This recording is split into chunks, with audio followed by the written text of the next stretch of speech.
क्या आप भी लॉकडाउन से बिल्कुल परेशान हैं? लॉकडाउन में ये जो खाली टाइम बचा है हमारे पास, इससे आप बिल्कुल परेशान हैं, समझ नहीं आ रहा है कि किस तरीके से इसे स्पेंड किया जाए, इसको सही यूज़ कैसे किया जाए, जो टाइम हमारे पास बचा है किस तरीके से टाइम पास किया जाए, इससे आप बिल्कुल परेशान हैं।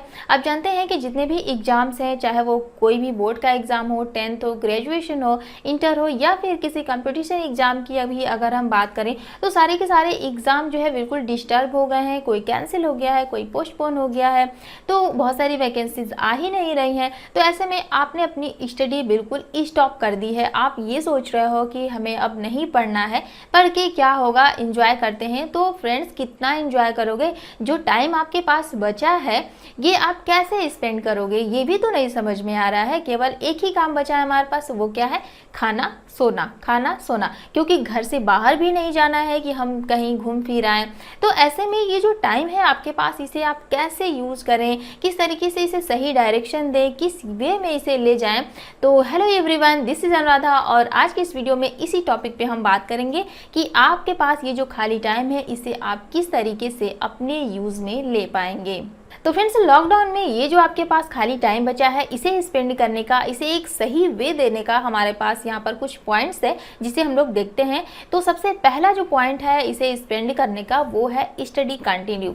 एक्चुअली बहुत ज़्यादा बच्चों ने, लगभग सारे बच्चों ने अपनी स्टडी बिल्कुल स्टॉप कर दी है। अब वो ये सोच रहे हैं एग्ज़ाम हमारा कैंसिल हो गया है, अगर वो 12 या फिर ग्रेजुएशन के हैं तो वो ये सोच रहे हैं कि अभी तो हमारे एग्ज़ाम का कोई क्लियर नहीं है, आगे लग रहा है कि ये भी कैंसिल हो जाएगा। पर अभी ऐसा कुछ हुआ नहीं है कि आपका एग्ज़ाम कैंसिल हो ही जाएगा। आपका एग्ज़ाम हो भी सकता है, नहीं भी हो सकता है, कुछ नहीं कहा जा सकता है। पर इसके लिए अगर आप अपनी स्टडी बिल्कुल स्टॉप कर दें तो ये आपको काफ़ी ज़्यादा दिक्कत करेगा। मान लीजिए कि आगे अगर आपका एग्ज़ाम हो जाता है, 1-2 महीने में अगर एग्ज़ाम डेट आ जाता है, गवर्नमेंट आपकी एग्ज़ाम लेती है, तो ऐसे में आप क्या करोगे? जो आप पहले पढ़े रहे होगे वो सारे के सारे चीज़ें तो भूल जाओगे। तो फिर से आप शुरू से कितना पढ़ोगे, स्टार्टिंग से कितना ज़्यादा पढ़ोगे? आपको बहुत ज़्यादा प्रेशर हो जाएगा और आपका एग्ज़ाम सही नहीं होगा। भले ही आपके पास इतना टाइम है लेकिन आपका एग्ज़ाम सही नहीं होगा। तो ऐसे में आप अपनी स्टडी बिल्कुल कंटिन्यू करें। ऐसा नहीं कह रहे हैं कि आप बिल्कुल हार्ड वर्क करें, ज़्यादा से ज़्यादा पढ़ें, नहीं, आप थोड़ा ही थोड़ा पढ़ें लेकिन अपनी स्टडी कंटिन्यू जरूर रखें। क्योंकि ऐसा नहीं है कि आपको अब लाइफ में कभी एग्ज़ाम ही नहीं देना है, आपको आगे तो पढ़ाई करनी है, चाहे वो कंपटीशन हो, चाहे आपका कॉलेज हो, कोई सा भी हो, एग्ज़ाम तो आपको आगे देना ही देना है, कंपटीशन आपको देना ही देना है।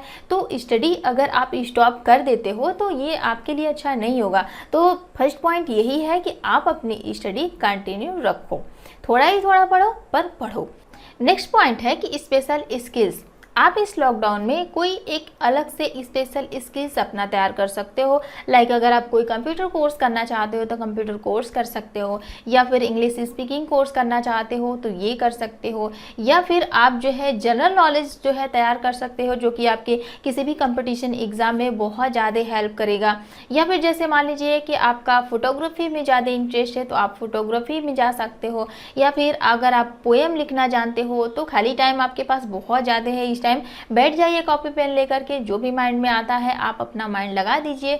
जिस तरीके से अगर आपको पोएम लिखने में इंटरेस्ट है तो आप पोएम लिख सकते हैं, कोटेशन लिखना है कोटेशन लिख सकते हैं, कहानियाँ लिखना आपको पसंद है तो आप वो भी कर सकते हैं। यानी कि अगर आपको एक राइटर बनना पसंद है, ये सारी चीज़ें लिखने में आपको ज़्यादा मज़ा आता है तो आप ये चीज़ें भी कर सकते हो। या फिर अगर आपका कुकिंग में इंटरेस्ट है तो आप कुकिंग भी कर सकती हैं या फिर कर सकते हो। तो यहाँ पर कुछ ऐसी स्किल्स है जिसमें कि आपका इंटरेस्ट हो, आप वो तैयार कर सकते हो। लाइक अगर हम कंप्यूटर कोर्स की बात करें तो अगर आप ये सोच रहे हो कि इंस्टीट्यूट तो खुला नहीं है, कोई भी कोचिंग खुली नहीं है, तो कैसे हम जो है कंप्यूटर कोर्स करें? तो ऑनलाइन सारे के सारे लगभग कोर्सेज के जो है क्लासेस भरी पड़ी है। तो आप ऑनलाइन जो भी कोर्स करना चाहते हैं उसकी स्टडी कर लें, उसके बाद कभी ना कभी तो आपकी कोचिंग खुलेगी ही, इंस्टीट्यूट खुलेंगे, उसके बाद एडमिशन करके आप जो है एग्जाम दे करके सर्टिफिकेट ले सकते हो। उसी तरीके से अगर इंग्लिश स्पीकिंग कोर्स करना है, आपको इंग्लिश बोलना है, तो बहुत ज़्यादा बच्चे ये सोच रहे होंगे कि अगर वो हिंदी मीडियम से हैं तो वो इंग्लिश स्पीकिंग कोर्स नहीं कर सकते हैं, वो जो है अगर इंग्लिश मीडियम से हैं तो ही कर सकते हैं। तो हम आपको बता दें कि इंग्लिश बोलना और इंग्लिश में सारे सिलेबस पढ़ना ये दोनों अलग चीज़ होती है, यानी कि इंग्लिश मीडियम और इंग्लिश स्पीकिंग कोर्स ये दोनों बिल्कुल अलग है। अगर आप हिंदी मीडियम से हैं तो भी अगर आप चाहेंगे तो इंग्लिश स्पीकिंग कोर्स कर सकते हैं, आप इंग्लिश में बातें कर सकते हैं। ऐसा नहीं कि आप इंग्लिश मीडियम से हैं तो ही आप इंग्लिश स्पीकिंग का कोर्स कर सकते हैं और इंग्लिश में बातें कर सकते हैं। अगर आप इसमें इंटरेस्ट रखते हैं, आपको ये सीखना है, इंग्लिश स्पीकिंग कोर्स सीखना है, तो इस टाइम आपके पास बहुत ज़्यादा टाइम है, बिल्कुल टाइम ही टाइम पड़ा है। आप इसमें कुछ नया कीजिए, जो भी टाइम है आपके पास आप उस टाइम को एक सही वे में लेके जाइए, उसे यूज़ कीजिए, ना कि वेस्ट कीजिए। तो ये कुछ टॉपिक्स थे जो कि आप इस लॉकडाउन में अपने टाइम को पास करने के लिए, टाइम स्पेंड करने के लिए कर सकते हैं और आप बिल्कुल भी बोर नहीं होंगे, आपका टाइम भी वेस्ट नहीं होगा और इस तरीके से आप अपने टाइम को यूज़ में ले पाएंगे।